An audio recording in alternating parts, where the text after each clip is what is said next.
Commonwealth games में एक और गोल्ड मेडल पाकिस्तान के नाम। जेवलिन थ्रो के फाइनल मार्के में पाकिस्तान की बड़ी कामयाबी। अरशद नदीम ने मैदान मार लिया। सोने का तमगा जीतकर कौम का सर फख्र से बुलंद कर दिया। अरशद नदीम ने 5वीं बारी में 90.18 मीटर की थ्रो करके नया रिकॉर्ड कायम किया। पाकिस्तान स्पोर्ट्स बोर्ड का अरशद नदीम के लिए 50 लाख रुपए इनाम का ऐलान।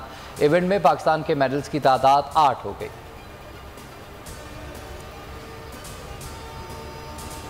मुझे अल्हम्दुलिल्लाह बहुत ज़्यादा खुशी महसूस हो रही है और ये जो मैंने अल्हम्दुलिल्लाह गोल्ड जीता है ये अपनी जो पाकिस्तानी कौम है उनका नाम करता है। अगर देखा जाए तो जैसे कि अभी अल्लाह ताला ने मुझे गोल्ड दिया है तो इंशाल्लाह आगे 14 अगस्त भी आ रही है और अल्हम्दुलिल्लाह डबल इंशाल्लाह खुशी हम साथ।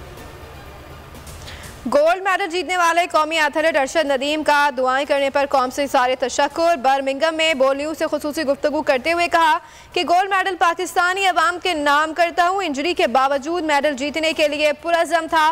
बोले इस बार 14 अगस्त को दुगनी खुशी मनाएंगे। अगले मुकाबलों में भी भरपूर तैयारी के साथ हिस्सा लेंगे। पूरी दुनिया में पाकिस्तान का नाम रोशन करेंगे। गोल्ड मेडल जीतने पर मियां चुन्नू में अरशद नदीम के घर जश्न का समा। अहले खाना की जानिब से मिठाइयाँ तकसीम। अहले मोहल्ला भी खुशी से निहाल। ढोल की थाप पर भंगड़े, पाकिस्तान जिंदाबाद के नारे।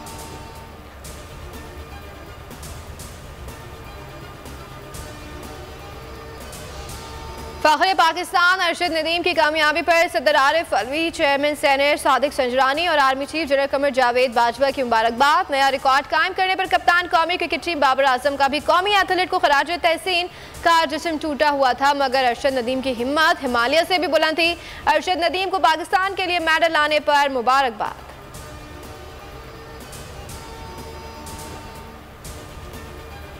इसराइल ने फ़लस्तीनियों पर बर्बरियत की इंतहा कर दी। सेहूनी फ़ौज ने वहशाना बमबारी करके मज़ीद 4 फ़लस्तीनी बच्चे शहीद कर दिए। जाँ बाग अफराद की तादाद 41 हो गई।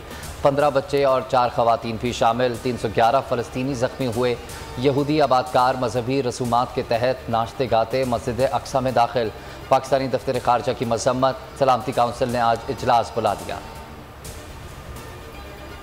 मकबूजा कश्मीर में भारतीय जारियत की नई लहर। वादी में मुहर्रम के जुलूसों पर पाबंदी आयद। कर्फ्यू नाफिज। कश्मीर मीडिया सर्विस के मुताबिक मकबूजा वादी में मोबाइल फ़ोन सर्विस और इंटरनेट सर्विस भी मुअत्तल कर दी गई।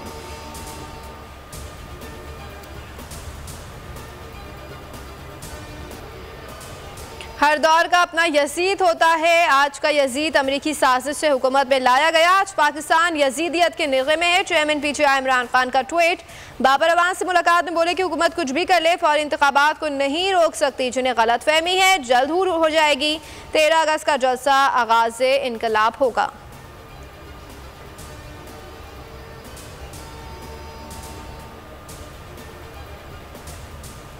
तो 25 मई को जो लोगों के साथ नाइंसाफी हुई, जाहिर है कि वो हमारा एक अहम हिस्सा है हमारे इलेक्शन के का भी। हमने वादा किया हुआ है लोगों से कि वो जो लोग जिन्होंने ज्यादतियां की हैं वो भुगतेंगे।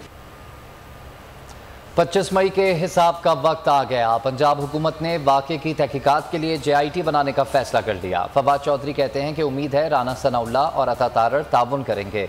25 मई को जिसने जो किया उसका खुमियाजा भुगतना होगा। शहबाज गिल बोले कि राना सनाउल्लाह को JIT के सामने पेश होना पड़ेगा। अगर पेश ना हुए तो गिरफ्तार कर लिया जाएगा।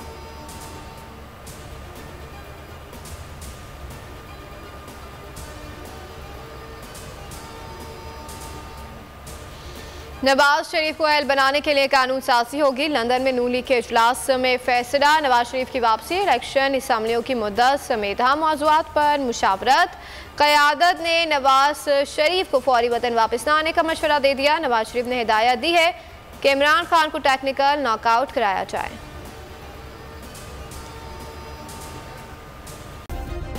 सब्सक्राइब करें और बेल दबाएं ताकि कोई खबर रह न जाए।